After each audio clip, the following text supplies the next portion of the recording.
గత తెలుగుదేశం ప్రభుత్వం హయాంలో అప్పటి ఎమ్మెల్యే వర్మ ఆధ్వర్యంలో పిఠాపురం మున్సిపల్ పార్కులో ఏర్పాటు చేసిన వ్యాయామ పరికరాలు దొంగతనాలకు గురవుతున్నాయని, ఆ పార్కులో ఉన్న వ్యాయామ పరికరాల పరిరక్షణకు అధికారులు చర్యలు తీసుకోవాలని Pithapuram municipal TDP floor leader Allavarapu Nagesh demand చేశారు. ఈ విషయమై మున్సిపల్ కార్యాలయంలో అధికారులకు ఆయన వినతిపత్రం అందించారు. సందర్భంగా అల్లవరపు నగేష్ మీడియాతో మాట్లాడారు. కార్యక్రమంలో కౌన్సిలర్ రాయుడు శ్రీను, మాజీ కౌన్సిలర్ నల్ల శ్రీను తదితరులు పాల్గొన్నారు.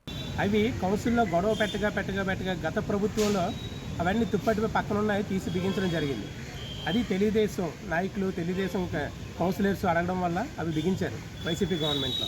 అవి ఈరోజు ఒక వారం 10 రోజుల క్రితం ఎవరో గుర్తు తెలియని వ్యక్తులు వాటికి ఉన్నటువంటి నట్లు బోల్ట్లు అన్నీ ఇప్పేసి పరికరాలు పనికిరాకుండా పక్కన పడేసిపోవడం జరిగింది. మనం అందరూ కూడా ఈరోజు పబ్లిక్కే కాదు, ప్రజలు అలాగే ప్రతి ఒక్కరు కూడా చెప్పేది ఏంటంటే ఒకే విషయం చెప్తున్నారు, ఆరోగ్యమే మహాభాగ్యం.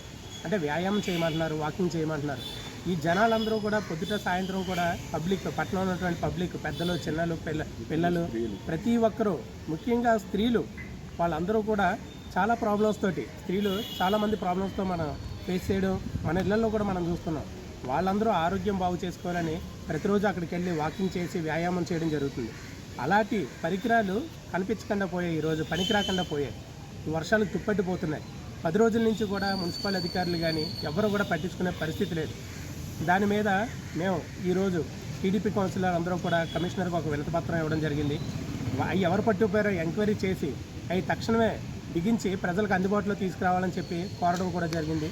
అలాగే దానికి సంబంధించి ఒక వినతిపత్రం ఇచ్చి ఆ సంబంధించినటువంటి పరికరాలు ఒకసారి మీరు గమనిస్తే పుల్లలు పెట్టి, అందులో కర్రలో పుల్లలో పెట్టి దాన్ని అలా ఉంచేయడం జరిగింది. అది ఎవరైనా లాగి వాటిని ఉపయోగిస్తే ప్రమాదం శాతం కింద పడిపోయి దెబ్బలు తగిలేటటువంటి పరిస్థితి ఉంది. అలాగే చిన్నపిల్లలు ఆడుకునేటటువంటి ఉయ్యాళ్ళు, జారుడు బళ్ళు ఉంటాయి, అవి కూడా తుప్పటి పాడైపోవడం జరిగింది.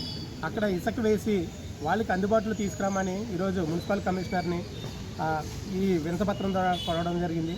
ఒక్క 2-3 రోజుల్లోనే ఏం జరిగిందో దీని మీద ఎంక్వైరీ చేసి తక్షణమే చర్యలు తీసుకోవాల్సిందిగా కోరుచున్నాను.